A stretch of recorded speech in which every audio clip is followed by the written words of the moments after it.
OneLitPodcast may contain adult language and sensitive subject matter. Please take care while listening. Здравствуйте. Меня зовут Olivia. Andrea. И Hayden. Добро пожаловать в podcast OneLit. Woo! Woo! I know what you're thinking. Are we working for the Russian secret police now? And the answer is possibly. If we told you, we'd have to kill you. I wouldn't tell you if we weren't or were. So be nice to us, or we'll send you to the gulag, comrade. My Duolingo is always asking me if I'm a spy. We are not spies. We dusted off. Are we? We are not. No, it really does ask me that. We dusted off our Russian language knowledge, which, fun fact, Andrea and I were Russian majors in college, so we had to do all the language I still classes. have like a 250-day Duolingo streak in my Russian. I'm at 19 days. And I don't remember shit. I really need to get back into it. It's really interesting. But anyways, welcome to the next part in our series, A Gentleman in Moscow Part 2. Let's just get into it, guys. What are you guys drinking tonight? Oliver Winery. Yeah. It is a cheap, sweet white with crisp, soft. It's a crisp, soft white wine. That's all I got. Nice. And I did not bring wine tonight, but I brought a little Seagram's spiked little cocktail thing. It's Jamaican Me Happy.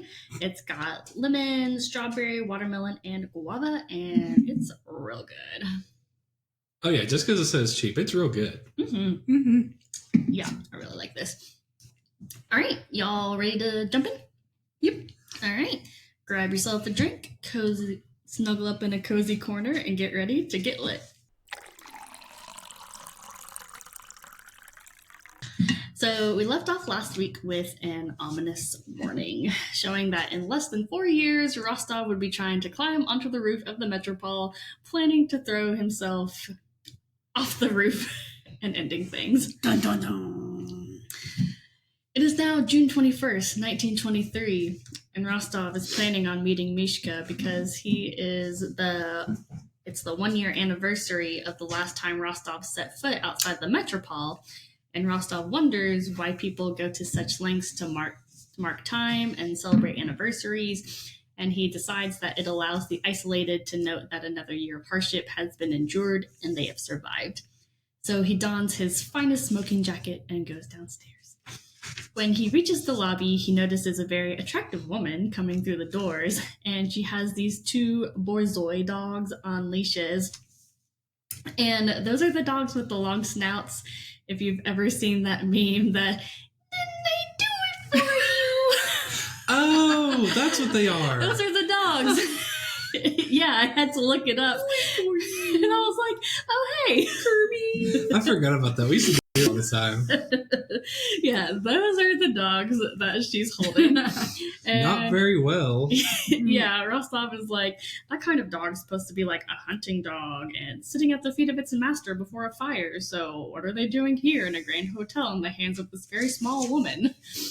And then the hotel cat saunters in, and not being able to hang on to the dog's leashes, they break free from the woman and take off after the cat.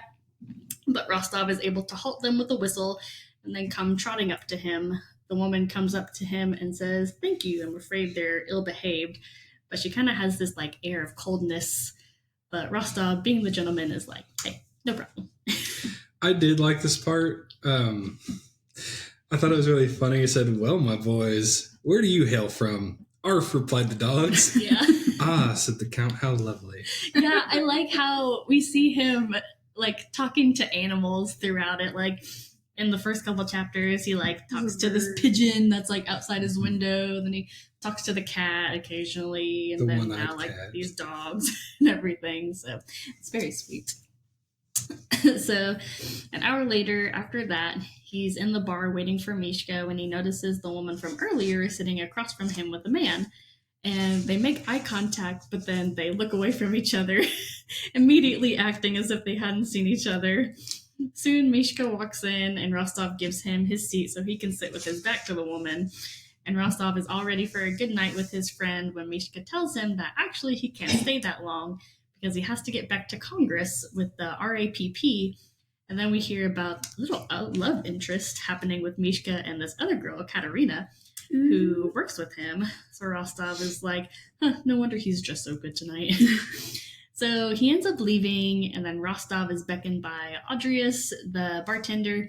He gives Rostov a note and says it is from Miss Urbanova. Rostov is like, who's that?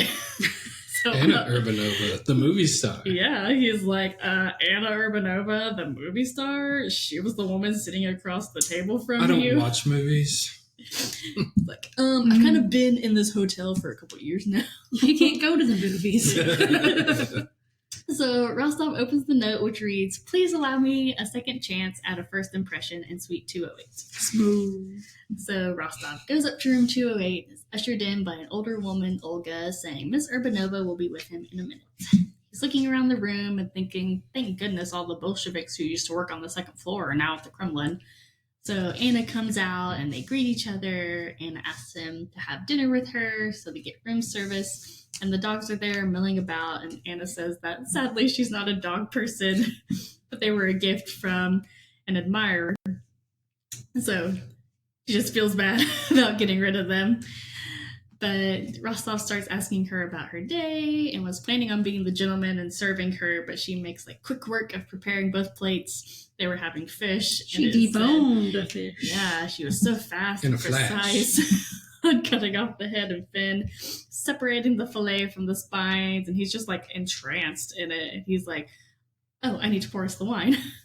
So when he compliments her on deboning the fish, she laughs and tells him that she grew up in a fishing village on the Black Sea, so she has experience and how she would sneak out of the house at night to go help her father mend the nets, because like her mom didn't want her doing stuff like that for some reason. So Rostov is just like, yeah, I need to be slow to judge people because of their first kind of cold conversation and everything, but she like actually seems like a nice person. And Rostov tells her he grew up in this town that had every kind of apple you could think to eat, and they ate them all except for this one tree that, according to local lore, was hidden deep within the forest with apples as black as coal, and if you ate one, it would give you new life. Anna asks him if he would ever eat an apple like that, and he says no, if he would have to give up his memories of him, of his home, his sister, school years, his memory of his dinner with her.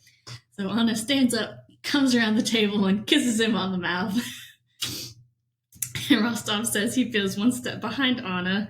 Certainly he was caught off guard with the kiss, but now they're going to her bedroom.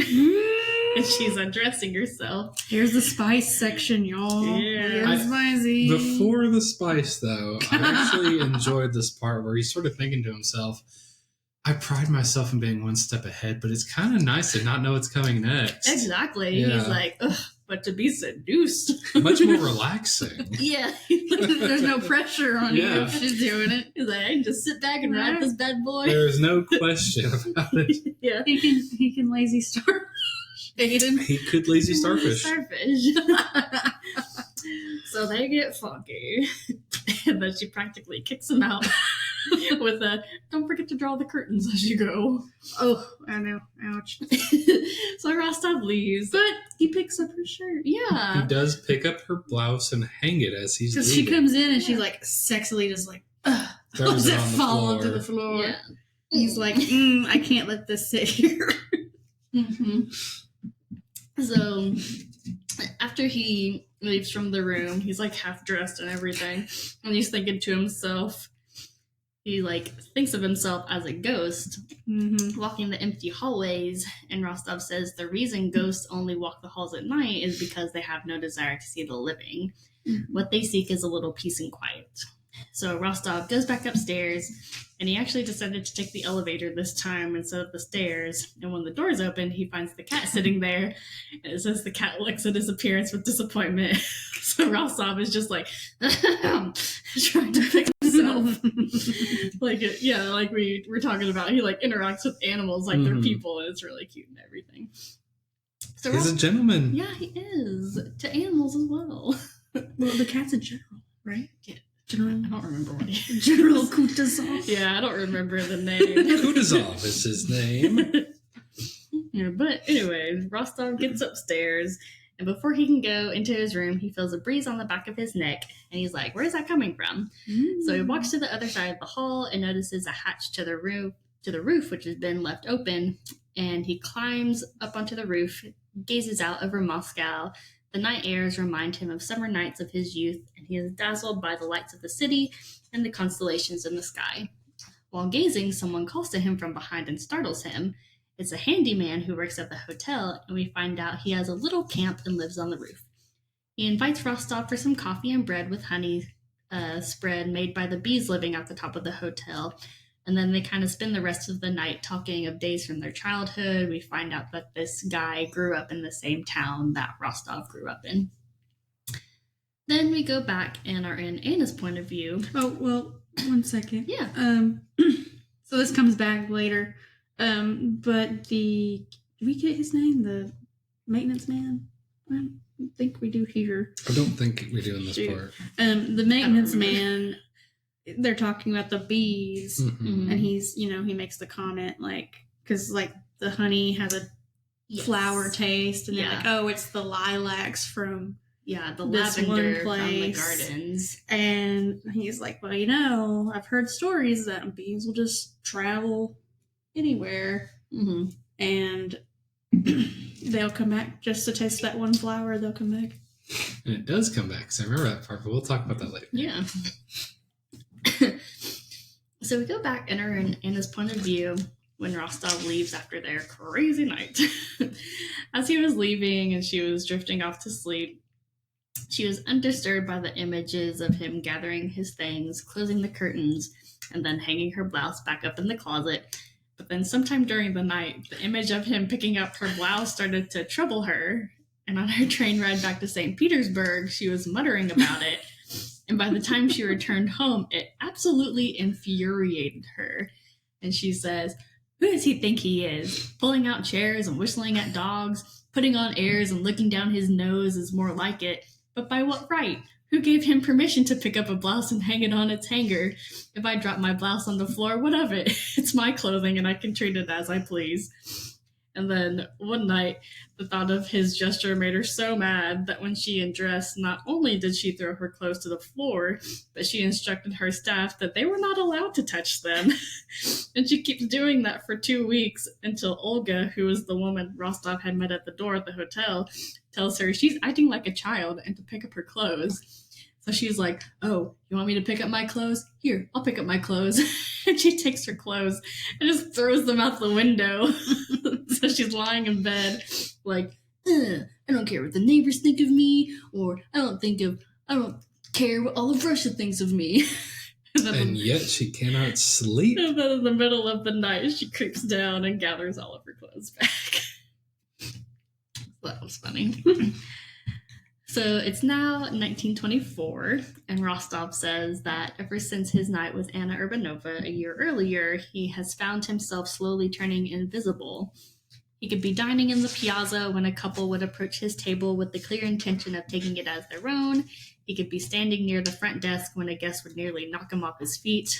And then those prone to greet him with a wave or a smile often failed to see him until he was 10 feet away. Now, a year later, when he crossed the lobby, it often took a full minute for his closest friend to notice that he was standing right in front of them. Rostov goes looking for Nina, who is in the card room doing her homework. And he asks if she wants to hang out or see him do a magic trick because he's bored. But Nina's too busy. So he leaves her to her work. And he thinks, well, I am meeting Mishka for dinner in 15 minutes. So to pass the time, he goes to the lobby and grabs a newspaper. And he grabs a newspaper. In it, Rostov reads articles such as a Moscow manufacturing plant that was exceeding quotas, various improvements in Russian village life, and a report on grateful school children in Kazan. But he realizes it's yesterday's paper. And then looking at the clock, he sees that Mishka is late. And Rostov says it's no wonder. He was very busy. He had left the RAPP and got a job editing an anthology of short stories.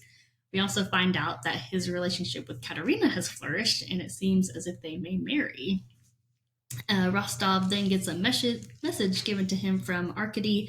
It is from Mishka saying that he has to cancel their dinner since Katerina is feeling under the weather. So Rostov goes to dinner, and we have a mention of the new USSR as being recognized by other countries. And before he can get seated, a man comes marching up. It is Commissar Soslovsky. Andrei tells one of the waiters to take Comrade Soslovsky and his party to their table. And as they go, Rostov realizes they're headed to a table right next to this Belarusian man. Now, Rostov points this out to Andrei and tells him that it was a bad idea for Soslovsky and the Belarusian had gotten into a fight a few days ago. So Andrei has to run over there and direct them to another table, thankfully avoiding another skirmish. So Rostov thinks back on how he's always been a master at table seating, saying that careless seating has torn asunder the best of marriages and led to the collapse of the strongest standing détentes.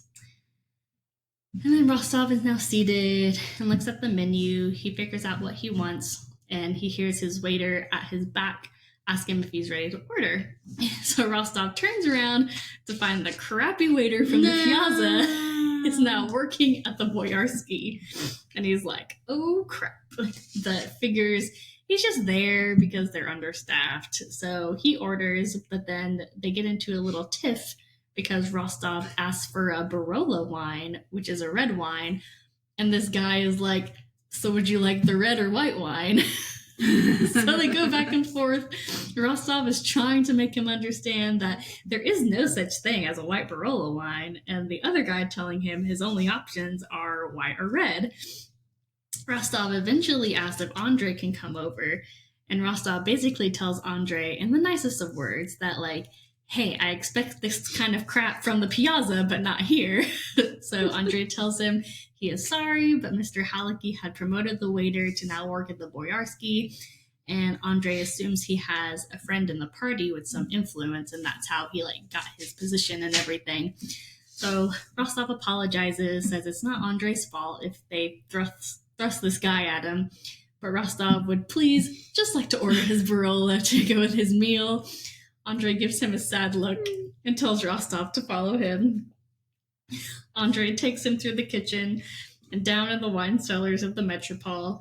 There, Rostov sees rows and rows of wine, all of them without labels. No! When Rostov asks Andrei what happened, Andrei tells him that there was a complaint made and that the existence of a wine list runs counter to the ideals of the revolution. Of course.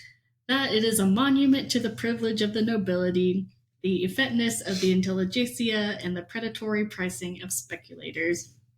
Rostov picks up a bottle without a label, and he's just struck with the realization that the Bolsheviks are really getting rid of everything from his Russia, the old Russia. And before he follows Andrei back out, he picks out a bottle of wine and runs his thumb over the insignia of 2 crossed keys that was embossed in the glass, which he knows is a Chateauneuf du Pape, and he says in 2 years it will be the 10th anniversary of his sister Helena's death, and he will drink to her memory with this wine. So he at least knows what that wine is. Yes. Due to the embossment.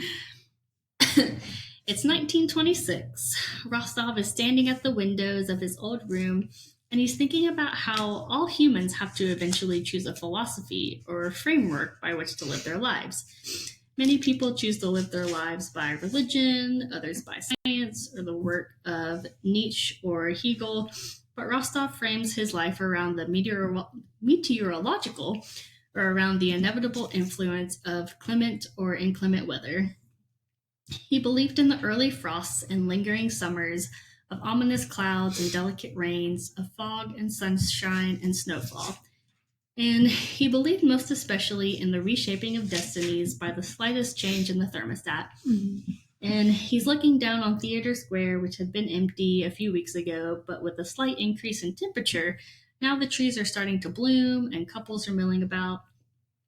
Rostov then goes into a long, romantic-like dream, which is actually a real thing that happened. Mm-hmm. But it's a scenario under different circumstances of going to a princess's ball, and in the first scenario, it's a young soldier who sweeps her off her feet because he is attentive and woos her.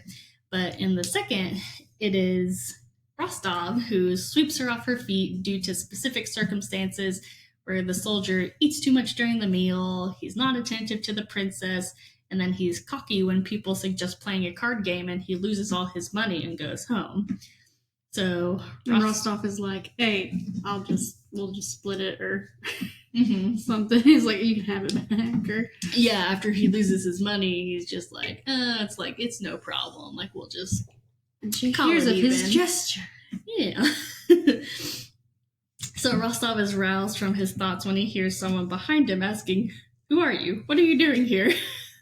It's a middle-aged couple standing in the doorway with the key to the suite in their hands. And Rostov is like, I'm with the Drapers. So he turns around and tugs on the curtain a little bit, says, "Yes, everything seems in order."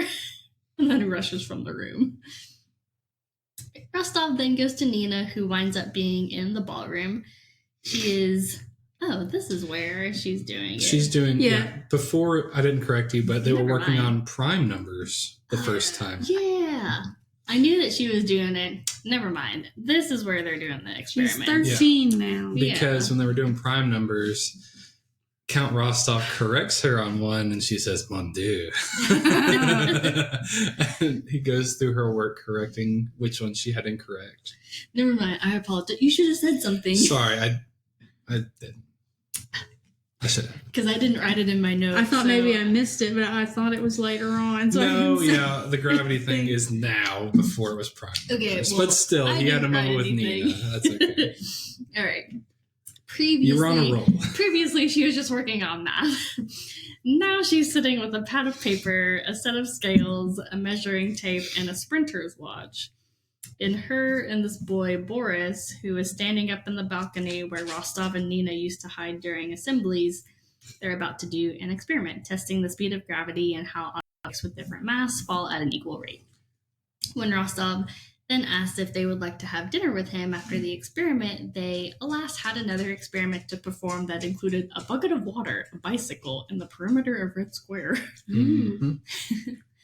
As he finishes his dinner, Rostov takes pride in knowing that everything was in order. He had brought his accounts up to date, i.e. paid off his debts, went to the barber, tidied up his runes, and donned his burgundy smoking jacket, in which he placed a single gold coin for the undertaker, with instructions to dress his body in the freshly pressed black suit he had laid out on the bed. Yes, everything was in order, and Rostov took comfort in the fact that the world would go on without him. In fact, it already had. With new street names Rostov didn't recognize, the lobby of the Bolshoi, which was was it the theater or it was another hotel, was now painted white, and a statue of Gogol was replaced with one of Gorky. The seamstress he used to sit with now had other people to look after, and Nina was also growing up and moving into an apartment with her father. So he goes to the bar for one last snifter of brandy when he overheard these two men talking, a German and a Brit. The German man was saying that the only good thing the Russians have contributed to the West was vodka, and he would buy a glass of vodka for any man who can name 3 more contributions. So Rostov was like, "I don't particularly like vodka, but I'll accept your challenge on the condition that all 3 of us will drink a glass of vodka for every contribution I name." So he starts naming them off. The authors, Chekhov and Tolstoy, the composer, Tchaikovsky, and caviar. So the German man submits after they've drunk 3 glasses. He goes and takes a nap. Yeah. He's like, "All right, I'm going to go pass out." And then Rostov starts talking to the Brit, Charles Abernathy, the heir to the Earl of Westmoreland. So they start talking, and Charles is surprised that Rostov came back to Russia after the revolution and asks why.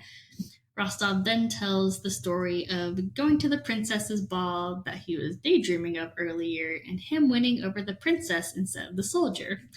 Well, months later, he goes to his family's estate to visit with his sister and finds out that that soldier had felt embarrassed on how that night had ended. So for revenge, he goes and woos Rostov's sister, who is now in love with him. Mm-hmm. No. And Rostov... This is very Pride and Prejudice. I actually really enjoyed this section. What was that guy's name? The soldier in Pride and Prejudice. Elizabeth. Mr. Wickham. Yeah. I know Very nothing Mr. of Wickham. Pride and Prejudice. Hmm? I know nothing of Pride and Prejudice. Mm. But I really enjoyed this section. You need to watch the movie. It's so good. Yeah, the whole backstory of this soldier. Yeah. And what he does. Yeah, I'll get The to that. So Rostov's sister is now in love with this soldier, and Rostov is like, I didn't do anything because how could I break her heart and tell her the man she had fallen in love with was just seeking her affection to settle a score with me. And then on her birthday, her and Rostov had been out with some friends, and when they come back, they find the soldier there hooking up with the handmaiden. So obviously Helena is heartbroken, and the soldier just laughs at Rostov and says, now we're even. What a dick. He starts to ride away. Yeah, but Rostov didn't do he didn't do nothing. His sister's honor had been besmirched. So he picked up a pair of pistols and followed him out. And as he's riding, he shoots him. But it didn't kill him. No, he just shot him in the arm. Yeah. Which, Rostov is a great marksman, but he said it was particularly windy that day. Yes. All the apple trees that were following the driveway were waving in the wind.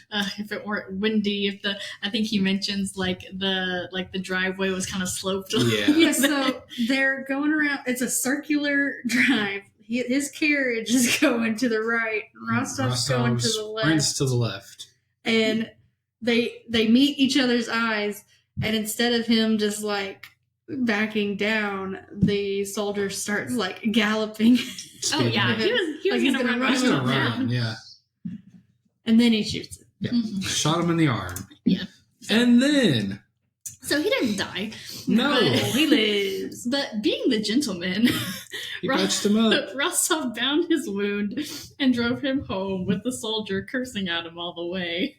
Which, when this is first described, you think that he shot him dead. Oh, yeah. Which Rostov says he did. He only died 8 years later. Yeah. He was like, so I shot him and he died.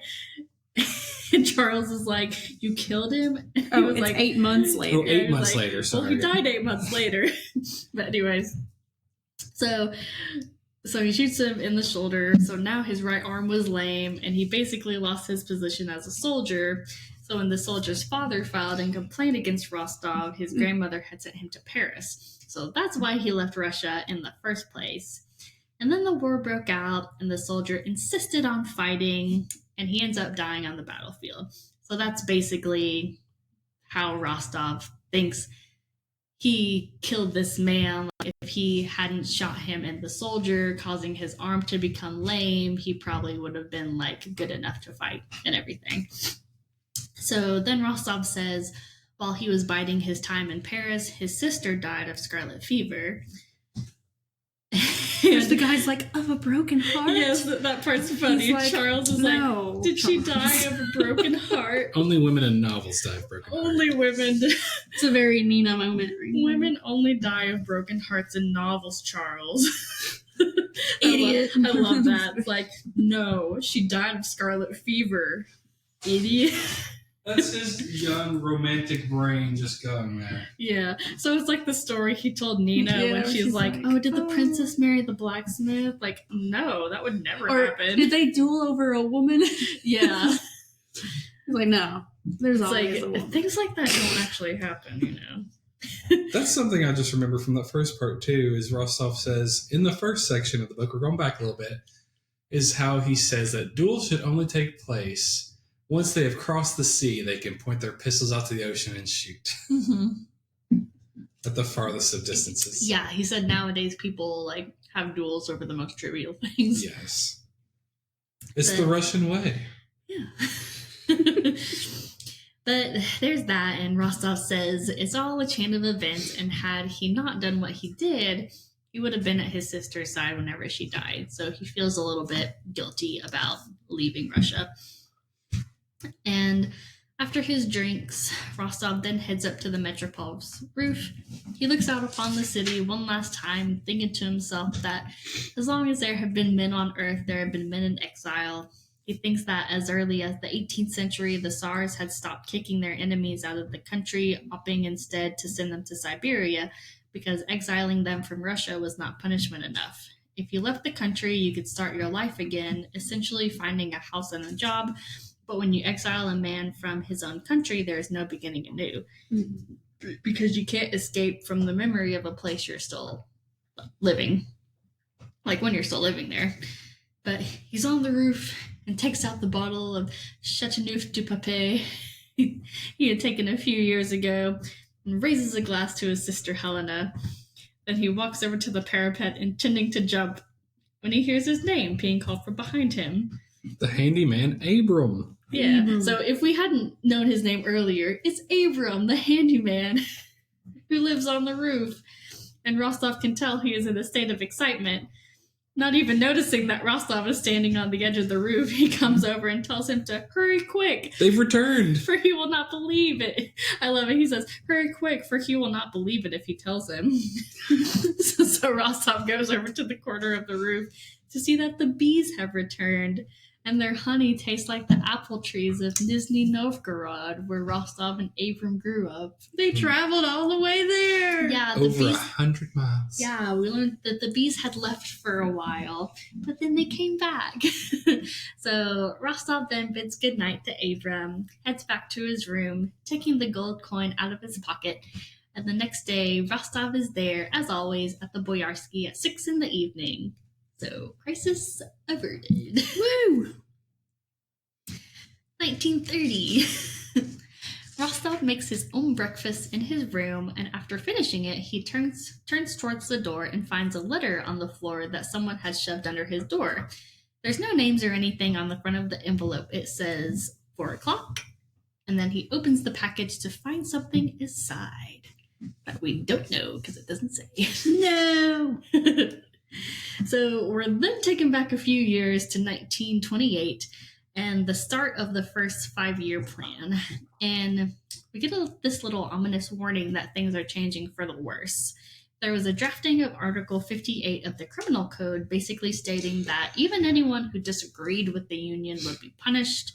Stalin was now in power, and he had ousted this man, Bukharin, who was like the last true friend of the peasants.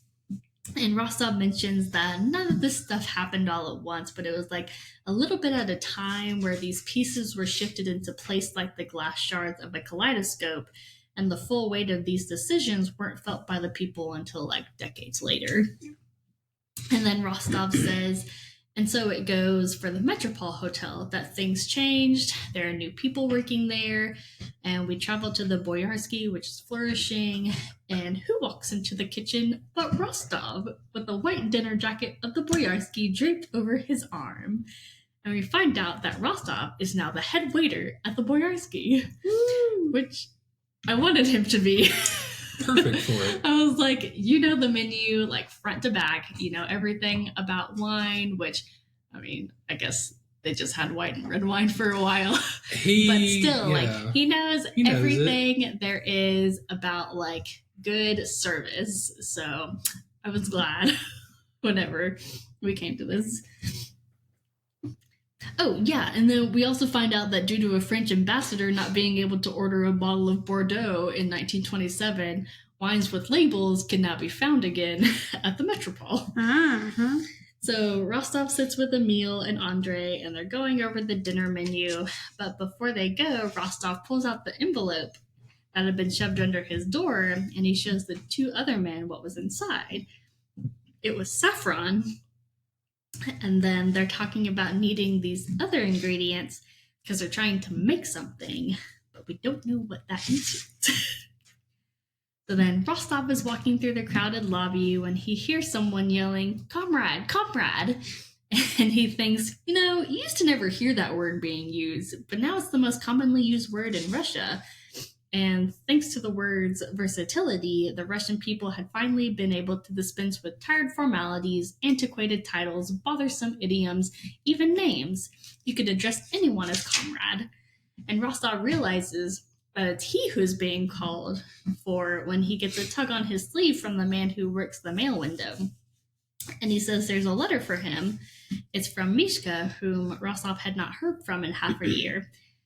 And we learned that after he had moved to Kiev with Katerina, she had left him for another man. No! So he moved back to St. Petersburg to bury himself in work. And this letter was basically him telling Rostov he had been walking the streets in the early hours, not knowing where he was going. And he talks about how walking the length of the Nevsky Prospect was like walking the length of Russian literature. Rostov is then attracted to a group of young people talking about heading to the Ivanova province, and when one young man comes up and hands one of the girls her jacket, she doesn't thank him, and Rostov is like, Nina, it's Nina Kulikova. Also important, he didn't finish the letter. Yeah, he doesn't finish reading the letter. There's a second page and he doesn't read it because he gets distracted by Nina. Yeah. So it's Nina with a group of other people. She's a teenager now. And when Rostov calls to her, she actually looks kind of embarrassed.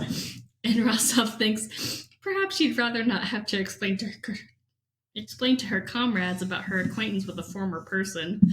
But she goes over and talks to him for a bit about how she is going to Ivanova Prospect to help in the collectivization of the region. The kulaks have been farming the land for themselves, but the time had come for the common land to serve the common good. So then she goes on her way with the other people in her party. It's just like, you can't farm this land for yourselves. You gotta farm it for all of Russia. Mm-hmm. Communism. Serve the greater good, people. So Rostov then goes to the seamstress, and he mentions he saw Nina, and it was a bit odd because she seemed so passionate about this stuff at such a young age, but he also felt like she would be happy doing something else, and he kind of feared that the force of her convictions will interfere with the joys of her youth. So Marina the seamstress just reassures him, like, it's okay, she'll find her way in life. And Rostov looks at the clock. It's already 4:05? Great Scott! He exclaims. He's late for whatever that 4 o'clock meeting was. So he rushes out the door, vaults up the stairs, and heads to room 311. The door is ajar, and he slips in and makes his way to the bedroom, where he sees the silhouette of a woman. At the sound of his approach, she turned and let her dress slip to the floor with a delicate whoosh. Shoo-wee. Yeah. It's Anna Urbanova, whom Rostov had a rendezvous back in 1923.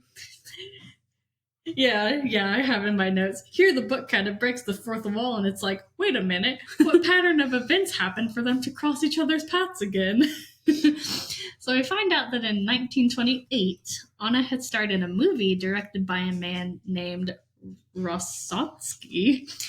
She was a princess mistaken for an orphan, and she falls in love with an orphan mistaken for a prince. And at the premiere, Stalin was in the audience watching, and he didn't like it that much.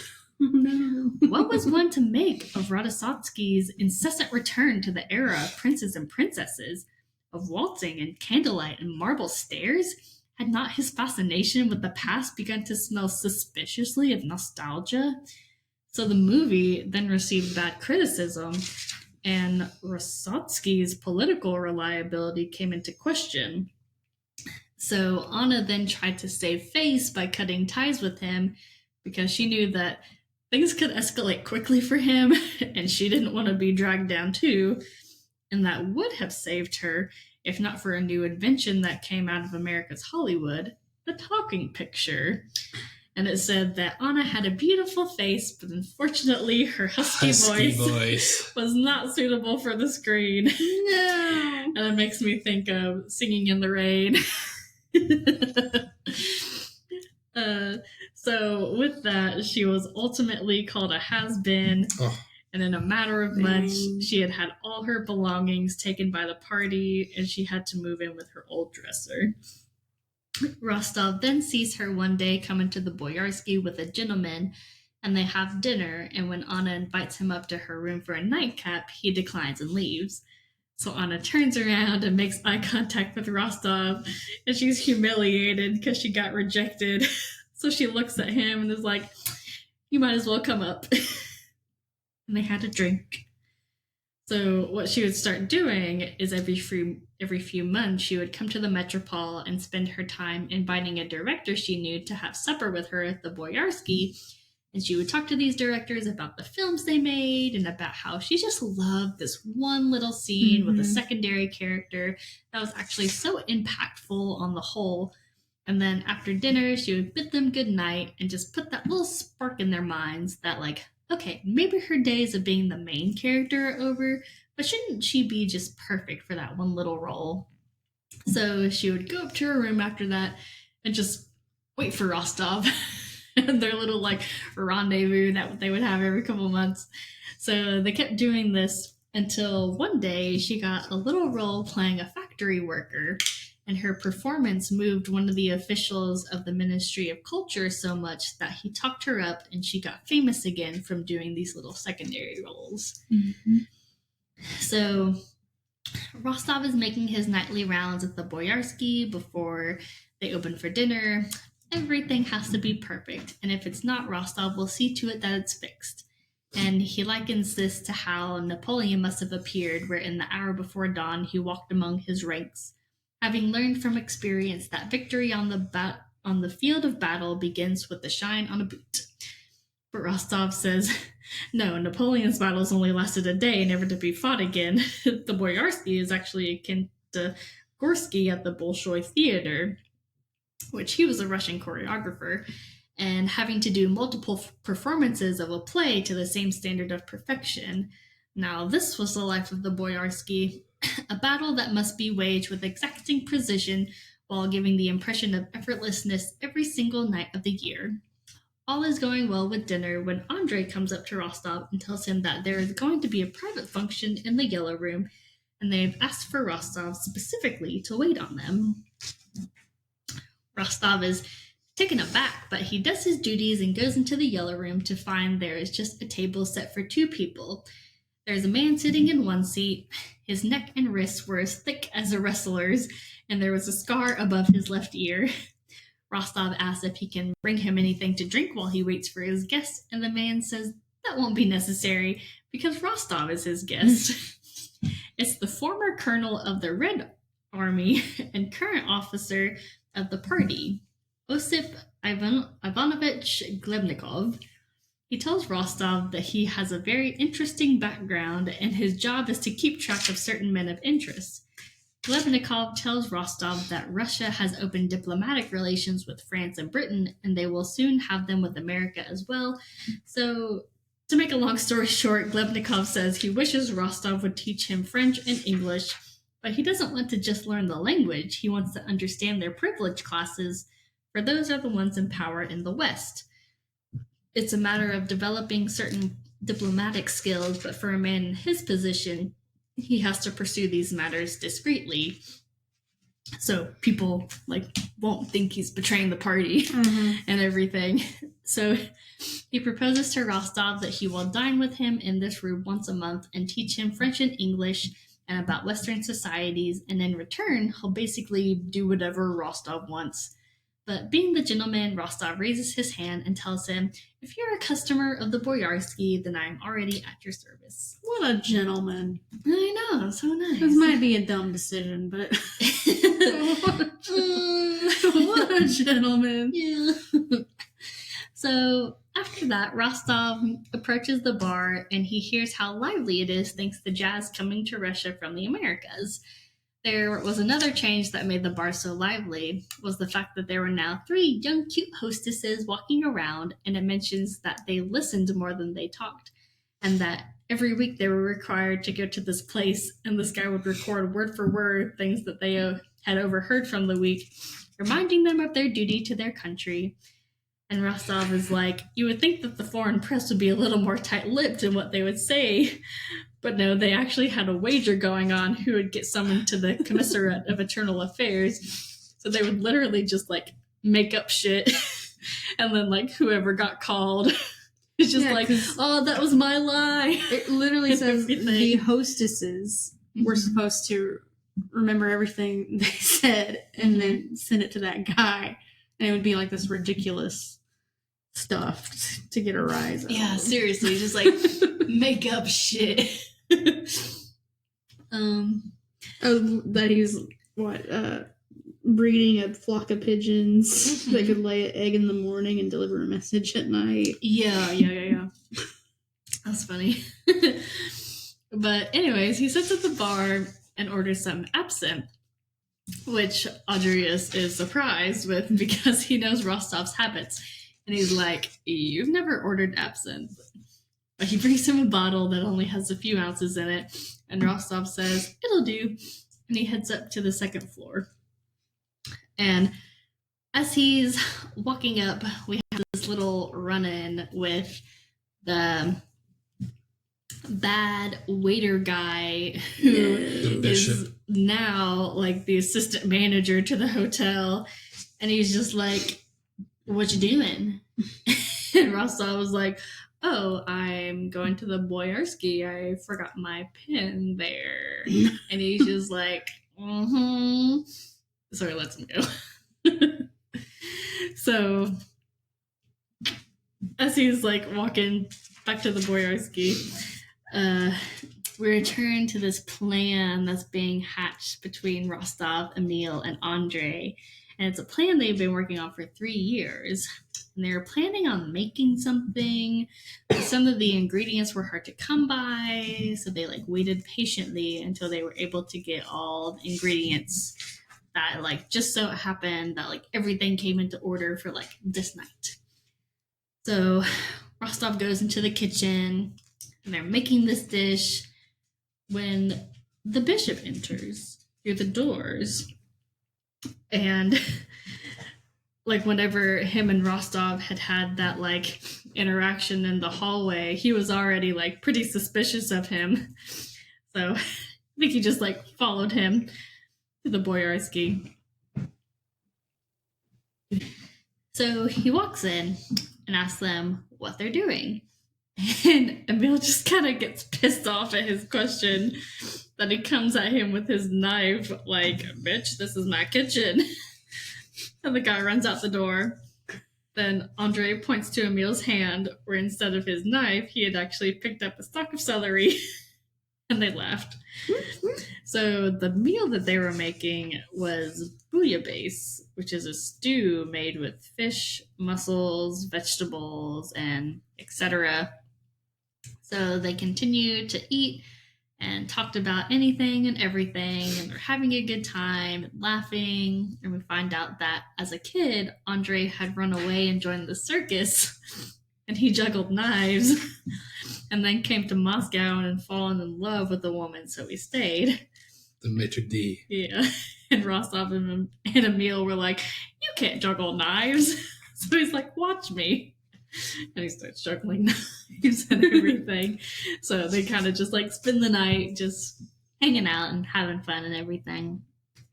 The next morning, then isn't there like Rostov's like, can you do another one?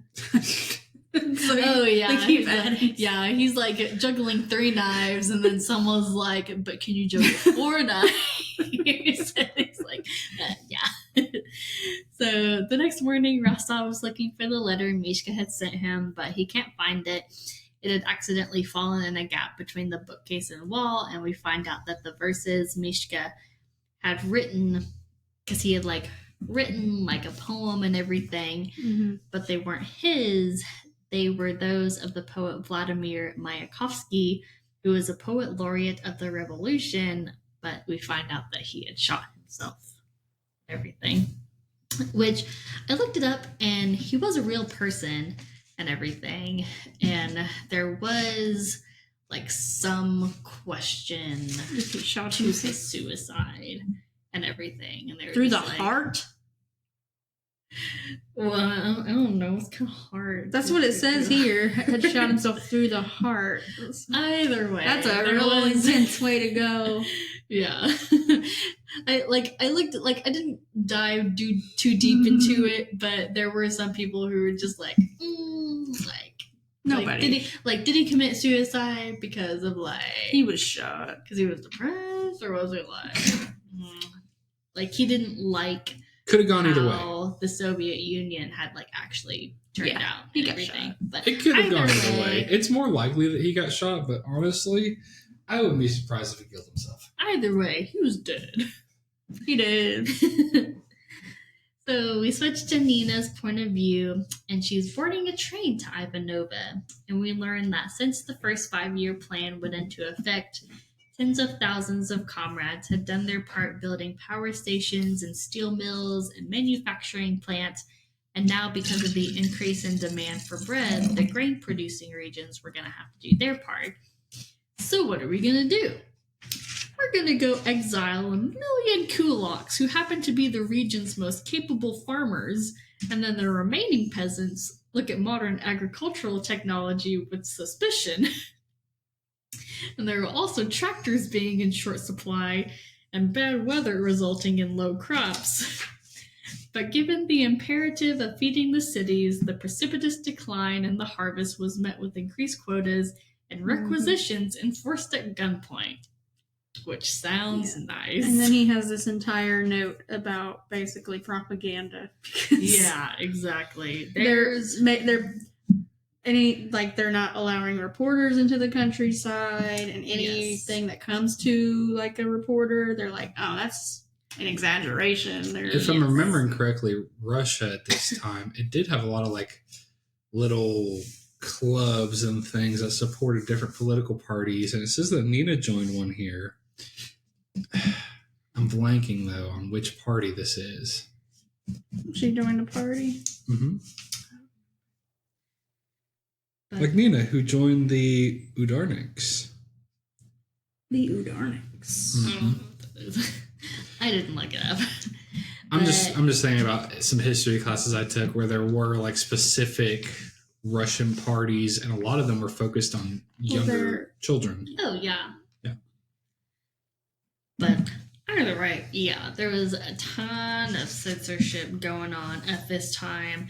Just in like the newspaper that Rostov was reading earlier that I mentioned, and I was gonna go into it when I mentioned it, but the newspaper is called The Pravda. Yeah, so it's talking about like the truth, all of this good stuff that's happening, when in actuality, like that's not the reality at all. And I think because I started reading like just a little bit into next week, but that's like not the case at all. Like things are shit right in Russia, but like people like don't want to say that and everything. They can't say that. They can't say that, or else they're dead go to or a imprisoned. gulag. Yeah. So yeah, the newspaper he reads is called The Pravda. The truth. Which is true. Yeah. The truth. Anyways, But it's not the truth. It's someone's truth. Yeah, Stalin's truth. And then it said in 1932 that the combination of all these hardships would lead to the starvation of millions of peasants. But that is still years to come, and so when Nina steps off the train in Ivanova, she is overwhelmed by the beauty of the landscape and by the sense that her life had just begun. Genocide. She's like, wow, this is such a positive thing. All these people coming together to help our land. On paper, it doesn't sound bad.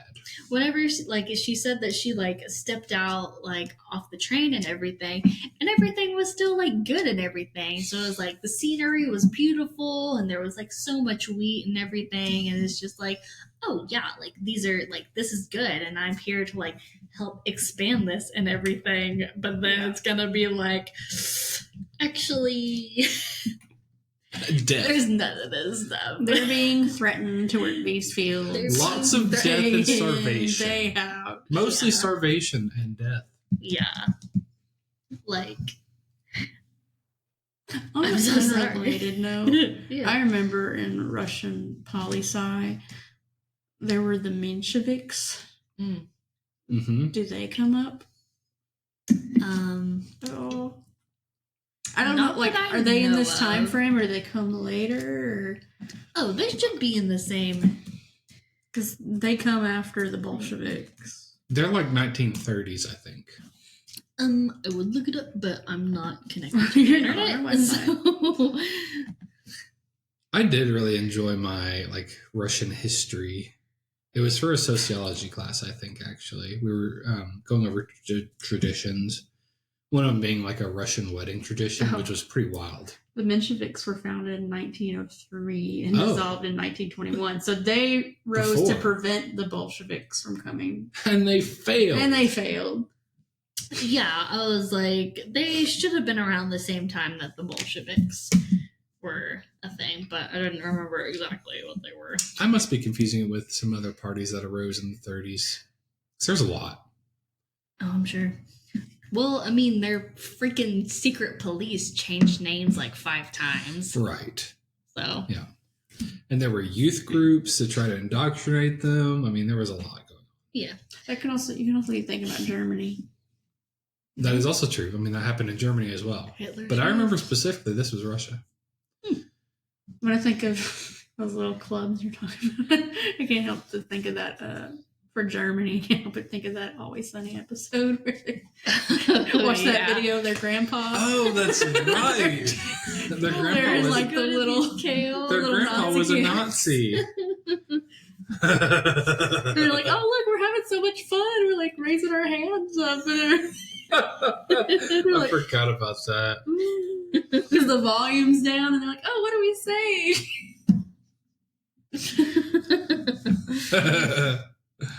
So that is where we're leaving off this week. Next week we are reading An Arrival, which you have the book. That's 229. And then we're reading 2 chapter America, which is 338. America. So. Reading to 338. Wow, 1952 America. Wow. Yeah. All right. Moving on. Did anybody read or write anything this week? I'm not telling you what I wrote. If that's your little sneaky way to try to get me to tell you. No. It was a trying week. I am ready for whatever you throw at me. Give me a little more time. Okay. It's going to happen eventually, folks. It's all right. Yeah, mine's not ready. That's okay. I did read. Yeah. Someday you'll have to read some of your fan fiction that I know of. Ooh. Do you know of it? Yeah. I mean, yeah. Of course she does. That's how this whole thing got started. She read like a Reddit fanfic that she had wrote, and I was like, this would be fucking amazing.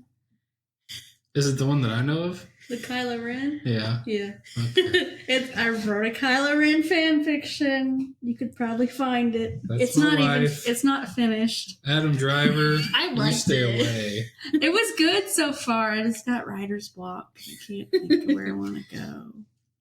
But other than that.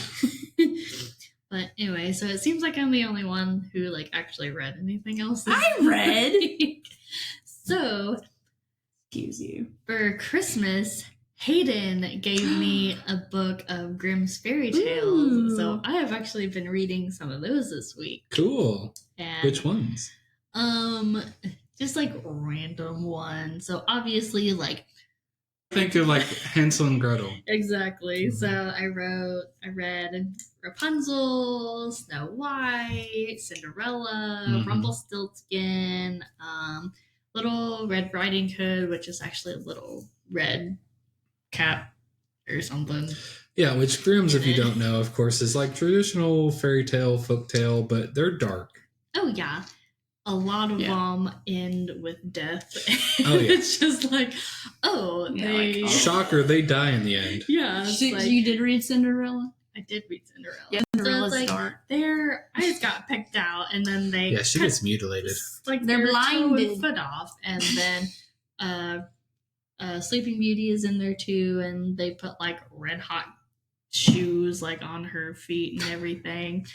And then there were other ones that are just like so completely random. Like there's one, it's called like something like The Girl with No Hands and everything. Hell yeah. And it's like this guy made a deal with the devil because the devil was like, give me whatever's behind your house. And the guy was like, oh, you obviously mean this like tree that's behind my house, so whatever. But his daughter was actually standing behind the house, so he actually meant the daughter. So the devil comes to like get what's his and everything, but she was able to like stay his, I don't know, getting by like washing herself and everything. So the devil was like, cut off her hands. So the father was like, I'm sorry, I gotta cut off your hands or he'll get me. So he does. So then she leaves and she's like, this king falls in love with her, even though she's got no hands. But he makes her 2 silver hands. And then, but the devil's still trying to get her. So the king goes off to war, and then the devil's like sending letters like back and forth between the king and then the girl. And it's actually the king's mom intercepts a letter from the king, quote unquote, telling her to kill that girl and their child. So she's just like, I'm sorry, you gotta leave or else I gotta kill you. So they leave. But then the king comes back and he's like, where's my wife and child? And she's like, I thought you wanted me to kill them. So he goes on a 7-year journey to hunt for them and everything. And then he ends up finding her. But some kind of magic, her hands grew back.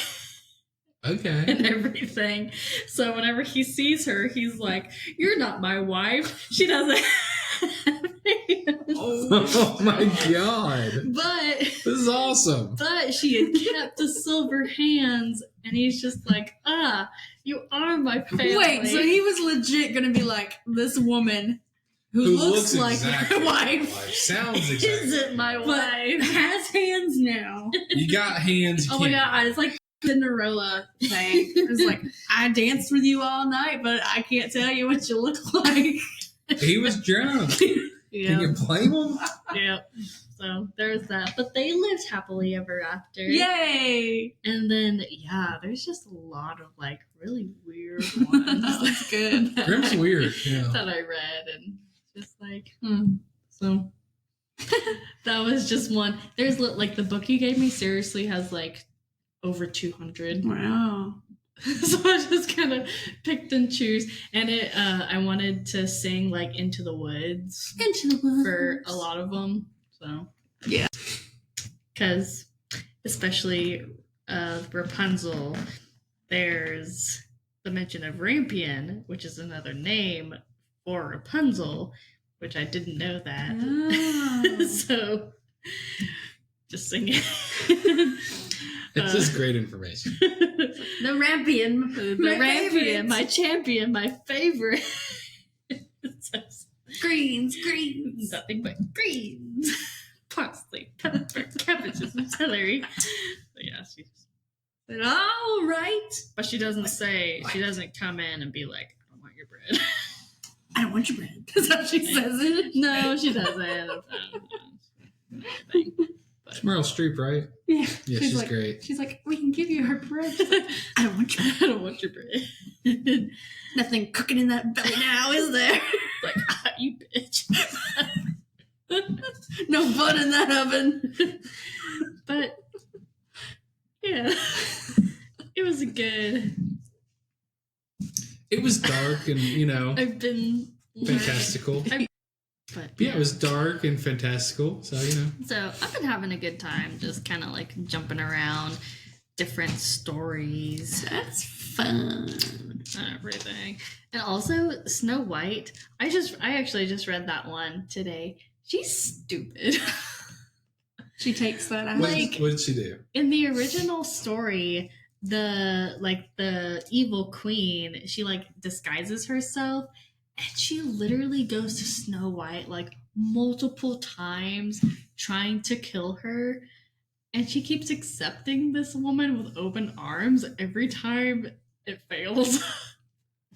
So the first time she comes in and she's just like, oh, I have these like strips of fabric and everything. Let me clothe you in them. So she literally like takes it, and it says that she like, I don't know, like like she chokes her enough, but I'm just thinking like she like wraps it around her so much that she can't Cinches breathe. it so she can breathe. Yeah. Like a corset. Yeah. And then she falls over. And it's just like, oh, you're dead.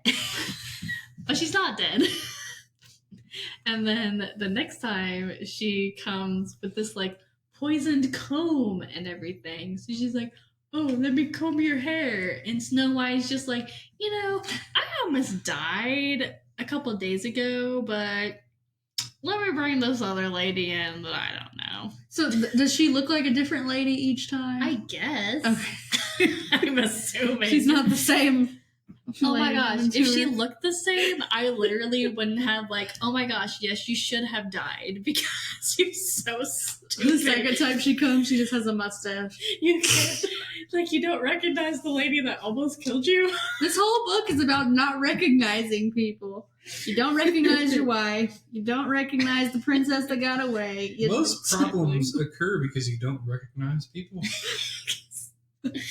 But yeah, and the second time, it was a poisoned comb, and she put the comb in her hair, and she falls over like she's dead. But then the dwarves come, and they like take the comb out, and then she's like instantly better. And I'm just like, all right, what did that do? And everything.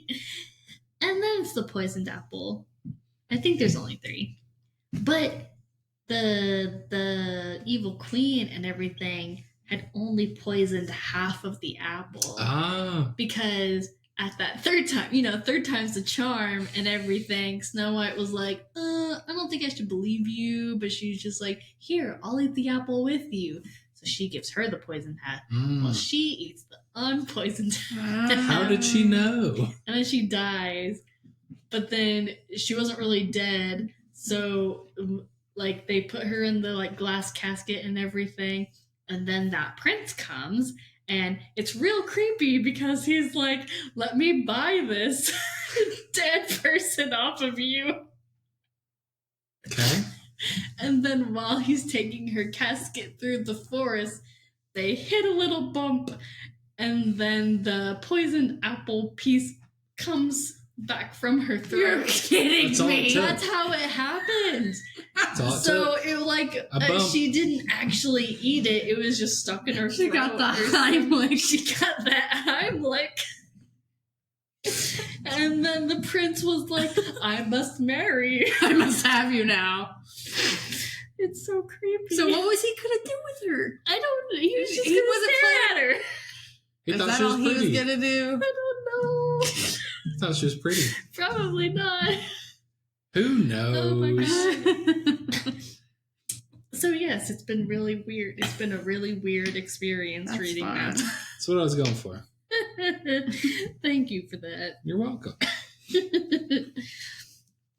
As for my books, I finished Fourth Wing, and now I'm almost halfway through Iron Flame. Why are you laughing? It's the alcohol. It's getting to me. Yep. Dragon smut. The dragons bang. There's this not a one. whole lot of the dragons do bang. Oh, Do they really? whoa. Does it have like depictions of the No. dragons banging? No. Okay. 'Cause I'd read that. So I'll give you an example. So in the first one, when Violet bonds with her dragon, when you bond with your dragon, You bang. no, calm down. Nobody's banging yet. When you bond with your dragon, they get like a mental connection with you. So Their like, minds bang. no. So what he can project what he's thinking into Yes. her, and he can send what she's thinking into him. They can communicate that way. Yes, we've talked about this. Okay.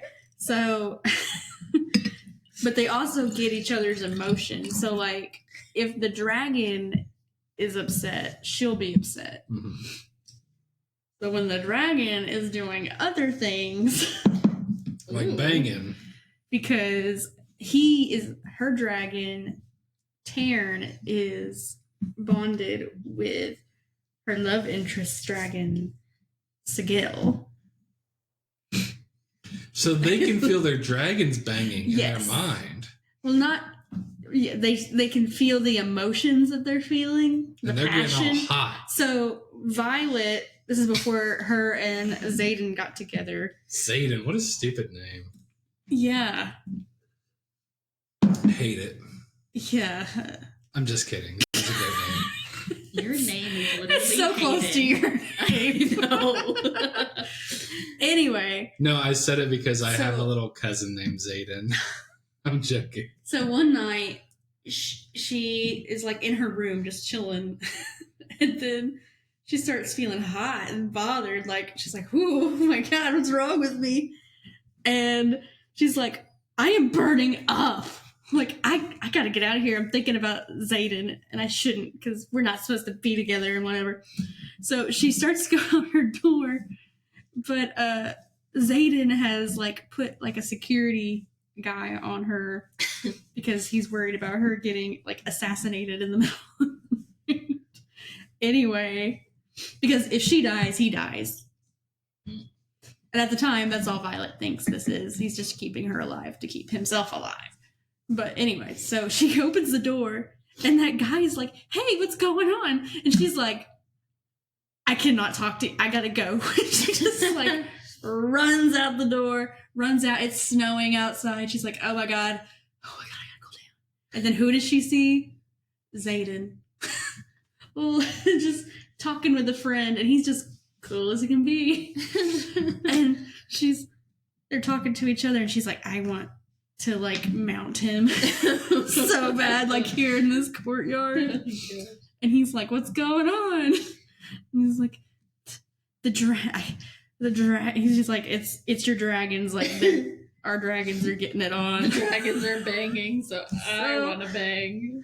So he's like, so she has to figure out a way to like block out his emotions for like when that happens. So they're like, that's how he's so cool and calm, because he's already learned how to do it.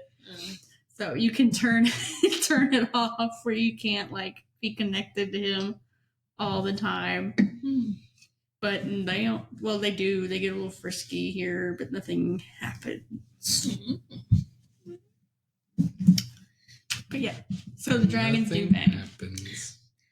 So if you're like connected telepathically, she can't like the pleasure centers of the brain. Oh, you mean like orgasm? Yeah, that's what I'm thinking. Like No, She's like connected to a little, boy dragon. Does she like- feel him? You know, like a little do I have to say it? human No, I guess she just I'll feels say like they just feel like they're in heat. See, I'll say that's what I was thinking. What were you saying? I think basically the same thing as me. Oh yeah, for sure. Yeah. Oh. Like since they're like No, connected telepathically, it's Yeah. as far as I know, no. I don't think that nothing actually physical happens. Just she feels in heat. basically. Man, that's like no mentally. fun. Well, that's why she go find a man. It's not as intense as I would like it to be. What? I want it to be more intense. I For think getting feelings. fucked by a dragon would be pretty intense. Oh my god. Well, no. She's talking about. Well, yes, of course, but I think she's trying to say, you know, if she could like feel what he's feeling when the dragons are banging, well, however that happens. I don't know. Oh, I've that'd never be seen it. crazy. Well, they feel like the passion they Mm. have for each other. Hmm. Two dragons are mated there and live. Okay. So you can't And they can't really... stand. They can't. They are like mated. They can't stand to be apart from each other for too long. So if they're yeah, it's cute. If they're like, But when he finishes, does she feel it? See, that's what I'm thinking. I was gonna use more obtuse I'm language. gonna say no. when that I boy don't- busted. I don't very does she well feel know because she learns how to block it out. Xaden teaches her how to do it. Oh, so she could feel it, but she chooses not to. I don't know. So she's stingy. Okay. You need to ask Rebecca Yarros that. I'll send her a message. It's okay. I was kind of thinking the same thing. Like, can we can I actually feel it? feel what's happening? Right. Because that would be a whole new experience. Yeah. They just feel. She just feels. It reminds me of the The video pleasure. game I played called Cyberpunk. forget the actual title, but it's Cyberpunk and then numbers, like 20 something. Yes. Anywho, in that game, at the end, so there's romantic options in the game. Y'all. They drive me nuts. There's romantic options in the game, but that reminds me of this one part at the end of the game where you end up banging whoever your romantic interest is, and you both hook up to your cybernetics, and you feel what the other person is feeling at the same time. Oh, it's like that movie. What's that movie? I actually love that movie. I forgot they like unfreeze. Oh, yeah, they unfreeze that guy. And when he wakes up, it's like people have sex with. You're talking about Demolition Man with Sylvester Stallone, where they use the shells when they poop. How does that work? We're gonna get on a tangent. Talking about Demolition Man. Have you seen Demolition Man? Oh, it's super weird. Yeah, like when years ago. When he's like, remember that. They get all flirty, and he's like, "Oh yeah." Sandra Bullock start going to bang. They put on these little headsets, and it's just like waves of feeling and colors. And he's like, "What the hell is this?" And she's like, "No, people don't touch like that anymore. It's gross. It's unsanitary." He's like, "I'll show you what's gross and unsanitary. I'm Sylvester." Mr. And then everything's Sylvester. a Taco Bell. Yeah, everything's Taco Bell. and then their radio is just old jingles from. Demolition Man's a great movie. We need to watch it again soon. All right, we've gone off topic. We've talked about Demolition Man. We've talked about dragons banging. We've talked about Grimm's fairy tales, and we've talked about A Gentleman in Moscow. What's on the agenda? Did you read anything else? No. Okay, so I got a little bit of news. Well, it's not necessarily news, but I wanted to tell people about this organization I found and some events they have. And I know that we don't really talk a lot about poetry here, which it's not really my favorite thing to read. Just can't get into it. I'm sorry. But I wanted to show a little love to our poetry lovers and tell them about the Poetry Foundation. So it's an organization based in Chicago, Illinois. And looking on their website, I found out that they do a lot of poetry workshops and discussions. And there's a few in person, but a lot of the workshops that are coming up are actually virtual. So anyone 18 and up can participate. So you just need to go to their website, poetryfoundation.org, go to their events page and register for whichever one you want. So not really news, but just an opportunity if you're interested in writing poetry, wanting to do some workshops. And when I looked it up, there were like 5 virtual workshops happening this month and everything. But if you can't swing any of them or none of them sound interesting, I'm sure there's definitely going to be more throughout the year. So just keep an eye on stuff like that, especially like it's the snowy season and everything. So people are going to be like, not at work and everything. So just something to do if you're bored, if you're wanting to get into writing poetry or anything, doing workshops and discussions. You can just go and register for a little workshop that they're having and have fun. Fun. Sounds like fun. Mm-hmm. In the sun. Yeah. Anything else to say? Yes. I'm going to now read a poem. Not my own. Oh. It is from the great Scottish poet Robert Burns. Mm. And it reads, "Oh, my love is like a red, red rose that's newly sprung in June. Oh, my love is like the melody that's sweetly played in tune. So fair art thou, my bonny lass, so deep in love I am. So deep in love am I, and I will love thee still, my dear, till the seas gang dry. Till the seas gang dry, my dear, and the rocks melt with the sun, I will love thee still, my dear, with the sands of life shall run. And fare thee well, my only love, and fare thee well a while, and I will come again, my love, though it were 10,000 miles. And there you go. Oh. It was kind of hard to read because it was written by a Scottish person, as in that, type of English. But yeah, that's it for the poetry lovers. Thank you. Is Andrea your red rose? Sure. I would not call you a rose. I was hoping for a yes. What would you call me? You're a different flower. You're not a rose. Am I your bonny lass? Yep. I should have said that instead. Yeah, if I were to compare you to a flower, It'd be a bonny lass. you'd be a bonny lass. Until next time, folks. Hey, read your chapters. Read your chapters. We'll Dos see you next week. Vidania. Bye.